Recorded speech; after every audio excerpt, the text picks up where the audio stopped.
আসলে ভিডিওটা দেখিয়ে আমার কাছে খুব খারাপ লাগছে যে আমরা সিলেটের মতো একটা জায়গা, তাও আবার গোলাপগঞ্জ হচ্ছে একটা শিক্ষিত এলাকা, শিক্ষিতর দেশ হচ্ছে গোলাপগঞ্জ। এটা যদি থাকতো তাহলে অনেক বেকার যুবক ভাই সকলের আসলে কর্মস্থান হইল এনে খেলাখান আমি আপনারা কই।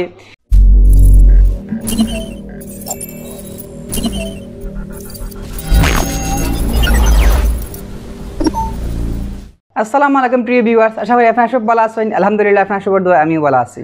আসলে বর্তমান সময়ে ভাইরাল অ্যান্ড ট্রেন্ডিং প্লেস হয়েছে কাশবাগান, মানে কাশফুলের বাগান। তো আমরা আসলে অনেকে কাশফুলের বাগান খুঁজিয়ে বার করাম, কাশবাগানও যাইরাম, ফটো তুলরাম, প্লাস আমরা অনেক ইউটিউবার গিয়ে আসলে ব্লগ করাম। তো আমি একটা কাশবাগানে ব্লগ করছি সিলেটের রয়্যাল সিটির, যেটা আপনারা আমার ভিডিও ডেসক্রিপশন বক্সে পাইবা, প্লাস আপনারা আইবারাম থেকে ভিডিওটা আপনারা দেখতে পারবা। সো গতকালকে ফেসবুকে একটা ভিডিও ভাইরাল হয়েছে, আমরা সিলেট গোলাপগঞ্জ একটা কাশবাগানও খেলা জানি আগুন লাগে সম্পূর্ণ কাশবাগানটা আসলে জ্বালাই লিছে। তো আজকে ভিডিওটা আমি আপনারা শেয়ার করবো আর এই বিষয়ে আমি আপনারা ডিসকাস করবো। তো ভিডিও শুরু করার আগে আপনারা যারা এখন আমার চ্যানেলটা সাবস্ক্রাইব করছেন না, অবশ্যই আপনার আমার চ্যানেলটা সাবস্ক্রাইব করে আপনারা বেল আইকন প্রেস করতে ভুলবেন না। সৌকা আমরা ভিডিওটা দেখি আর বিস্তারিত ফরে মাত্রাম। চৌগড়ের সেই আলোচিত কাশফুল বাগান এখন দিয়ে জ্বালিয়ে দেওয়া হচ্ছে। আপনারা দেখেন আমার অত্যন্ত কষ্ট হচ্ছে। মানুষও জ্বলে যাচ্ছে, তার সাথে কাশফুলের মায়া। কাশফুলের জন্য এত মায়া অন্তর থেকে। এ ভাই আপনারা জ্বলছেন কেন? ভাই আপনারা আর কষ্ট পাইয়েন না। প্রতি বছর শরতের সময় এলে কিছু কিছু জায়গাত কাশফুল ফুটে, কাশবাগান হয়, এবং এই কাশফুলগুলা তখন প্রাকৃতিক সৌন্দর্যটা আরও বাড়াইয়া তোলে। আসলে আমরা সিলেট কাশবাগান খুব বেশি নাই, তাহলেও আসলে আমরা একসময় এগুলো খেয়াল করছি না, কিন্তু বর্তমানে আমরা এই জিনিসগুলো দেখলাম, খেয়াল করলাম, যার কারণে আমরা অনেকে কাশবাগান খুঁজিয়ে যাইরাম, গিয়ে আমরা প্রাকৃতিক পরিবেশ, প্রাকৃতিক একটা মানে ফিলিংস আমরা নিলাম। তো আসলে একসময় আমরা যখন গ্রামীণ জীবনে আসলাম, মানে আমরা সিনিয়র যারা আসলা আর কি, আমরা দাদা নানা তারা সময় কথা কইরাম, তখন খুব প্রতি বছর এক একটা সময় এলে এক এক জায়গাতে এক এক ধরনের উৎসব হইতো, মেলা হইতো। যেমন শরতের সময় এলে কাশবাগানও কাশফুল ফুটতো, যেমন বসন্তর সময় এলে বসন্তর উৎসব হইতো, বসন্তর পিঠা উৎসব হইতো, বসন্তর মেলা হইতো, বসন্তর সময় এলে অনেক গুড়ি উৎসব হইতো, আরও অনেক ধরনের আরও অনেক উৎসব হইতো।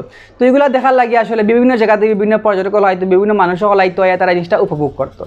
এরপরে বৈশাখীর সময় আইয়ালে বৈশাখীর উৎসব হইতো, বৈশাখীর পিঠা উৎসব হইতো, বৈশাখীর মেলা হইতো।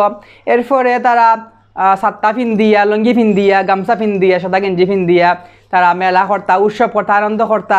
এই জিনিসগুলো আসলে অনেক মানুষ ইয়া পার্টিসিপেট করতো, অনেক দর্শনার্থী হল আইতো, অনেক জায়গাতে অনেক পর্যটক হল আইতো, আইয়া আসলে এগুলো উপভোগ করতো।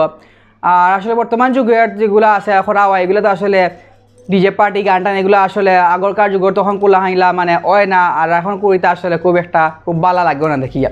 তো আগের এই জিনিসগুলো আমরা শুধু এখন বর্তমানে শুধু বই পুস্তকেও দেখি, প্রাকৃতিক সৌন্দর্য, গ্রামীণ জীবন সমাজ, প্রাকৃতিক সৌন্দর্য, গ্রামীণ মানুষের লাইফস্টাইলে তারা আগে কিলা খাটাইছে বা তখন কোনো উৎসবিতা কিলা নিত, এগুলো যা শুধু আমরা এখন বই পুস্তকের মাঝে দেখি বা হঠাৎ মাঝে মধ্যে আমরা কোনো টিভি শো হইলে টিভির মাঝে দেখা নিয়ে হয়, কিন্তু বাস্তবে আসলে দেখার কোনো ক্ষমতা নাই। তো আমি আসলে মেইন টপিকও আইরাম। আসলে ভিডিওটা দেখিয়ে আমার কাছে খুব খারাপ লাগছে যে আমরা সিলেটের মতো একটা জায়গা, তাও আবার গোলাপগঞ্জ হচ্ছে একটা শিক্ষিত এলাকা, শিক্ষিতর দেশ হচ্ছে গোলাপগঞ্জ, যেখান থেকে শিক্ষিত মানুষের উৎপাদন হয়। তো আসলে জিনিসটা মানে দেখে খুব খারাপ লাগছে, আমার আছে অত্যন্ত খুব খারাপ লাগছে জিনিসটা দেখিয়া। আমার তো মানে দেখিয়া মানে খুব কষ্ট হয়েছে, জানি না আসলে এই জায়গাখানে আগুন লাগানি হইল, বাট আসলেও খুব কষ্ট লাগছে দেখিয়া যে আসলে এই আগুনটা লাগানি আসলে মোটেও উচিত হয়েছে না। হাজার হাজার আসলে মানুষ আইলো এনে এই কাশফুলগুলো দেখার লাগিয়া, প্রাকৃতিক জিনিসটা উপভোগ করার লাগিয়া, প্লাস এটা যদি থাকতো তাহলে অনেক বেকার যুবক ভাই সকলের আসলে কর্মস্থান হইল এনে খেলাখান আমি আপনারা কই যে মানে কাশফুলগুলো দেখার লাগি যখন অনেক মানুষ আইলো এনে, শত শত মানুষ আইলো এনে, অলরেডি আপনারা একটা পারছেন ভিডিও মানে যে শত শত মানুষ ইনো আসলে আর দেখার লাগিয়া। তো যখন শত শত মানুষ আসলে জায়গাটা দেখার লাগি আইলো এনে, তখন অনেক বেকার ভাই এনে হলো কর্মস্থান হইলো এনে, যেমন তারা অনেকে ইচ্ছা করলে চাইলে ইনো অনেক ধরনের খানির দোকান দিতে পারলা এনে, পিঠার দোকান বা চা ফানোর দোকান, বা এরপরে আরও অনেক ধরনের অনেক দোকান, চানাচুরের দোকান, কিছু খাইবার দোকান বা ঠান্ডা পানির দোকান আপনারা ইচ্ছা করলে অনেকে দিতে পারলো এনে। এগুলোর থেকে আসলে তারা কিছু এক্সট্রা ঠিকা তারা আসলে ইনকাম করতে পারলো এনে, যেটা আসলে আগুনটা লাগানি পরে এটা মানে করার মতো আর পরিবেশটা মানে হয়তো বা রয়েছে না। তো আমি নিজে যেতাম আসলাম এই জায়গায় ব্লক করার লাগিয়া, যে আমি চিন্তা করতাম যাইতাম, এরপর দিন আসলে শুনছি যে এই ঘটনা ঘটছে। তো আমি আসলে খুব কষ্ট লাগছে, আমার জিনিসটা দেখিয়া খুব খারাপ লাগছে যে এই জায়গাটা আসলে এইলা মোটেও করা উচিত হয়েছে না। আর আসলে আমার খারাপ লাগছে, জানি না আপনারা কেন লাগছে। তো আসলে আমি একটা কথা কইমু যে আপনারা কোনো সময়ও এই ধরনের কোনো কাজ কোনো সময় করবা না, কারণ দুনিয়ার সব কিছু সৃষ্টি মালিক হচ্ছেন আল্লাহ, এবং এটা কিন্তু সেউরের ইচ্ছাকৃতভাবে সেউ মানে লাগাইছে না যে কাশফুল যে আমি লাগাই তৈছি বা অমুকে লাগাইছেন, এটা অটোমেটিক তার সৃষ্টি হয়েছে।